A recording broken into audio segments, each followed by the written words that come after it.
Teka lang. Hindi magagawa ni Jeffrey yun. Tinutulungan niya kami. Pepay, narinig ko siya may kausap kaninang umaga pa lang na pag umalis kayo, may dadating dito para hulihin ang mama mo. Gusto ko sanang sabihin sa'yo pero hindi na kita naabutan eh. At totoo nga, may dumating kasama si Ma'am Doreen. Pepay, maniwala ka sa akin. Narinig ko mismo. Inay, teka lang, naguguluhan ako. Si Jeffrey ang tumutulong para linisin ang pangalan ni Mama. Bakit naman niya ipapakulong si Mama? Tingin ko pinapasakay ka lang niya. Para isipin mo na tumutulong siya. Pero wala naman talaga siyang balak.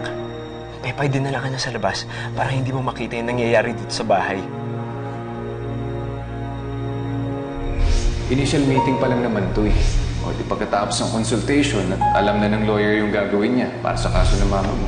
Doon, pwede rin sila magharap. Ikaw na lang muna. Dito na lang muna si Amanda.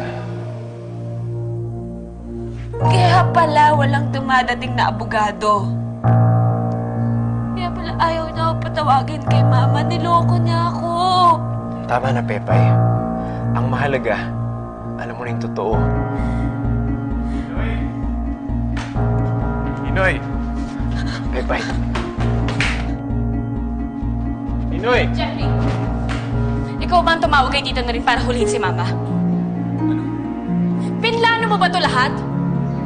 Sinadya mo ba na umalis tayong dalawa at hulihin dito si Mama nang hindi ko alam? Hindi ko alam sinasabi mo! Sinungaling ka! Kita-kita ko sa mata mo na nagsisinungaling ka. Pinaasa mo kami na merong abogado pero gawa-gawa mo pa lang pala yun! Maniwala ka sa akin, nagsasabi ako ng totoo, hindi ko gagawin yun! Jeffrey, paano mo nagawa sa akin to? Pinakasamahan kita! Ginawa ko lahat ng gusto mo!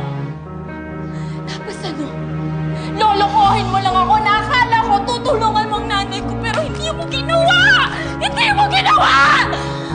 Kung sino man nagsabi sa'yo, siya nagsisinungaling. Mama mo nagsabi sa'yo, no? Huwag mong sisihin ang nanay ko! Huwag mong sisihin ang nanay ko dahil kung meron dapat sisihin dito, ako yung dahil nagtiwala ako sa'yo. Dapat doon pa lang naniwala na ako sa nanay ko na hindi ka dapat magkatiwalaan! Ayop ka! Ayop ka! Pepay, hindi ko pa kukulong ang mama mo dahil alam kong masasaktan ka. Hindi ko gagawin yun. Pepay, maniwala ka sa akin, mahal na mahal kita. Hindi! Inawan mo ako! Inawan mo ako! Hindi na ako iniwala sa'yo kahit kailan! Bahala ka na sa buhay mo! Pepay, saan pupunta? Hindi ka alis dito sa bahay! Dito ka lang! Binigay ko lahat sa'yo! Dito ka lang! Hindi ka mawawala sa akin! Ha? Ba't ka makialam dito? Yan! Yan! Tama na! Jeffrey! Inoy! Naku! Si Hagi yata si Ibino ah! Tulungan natin si Ibino!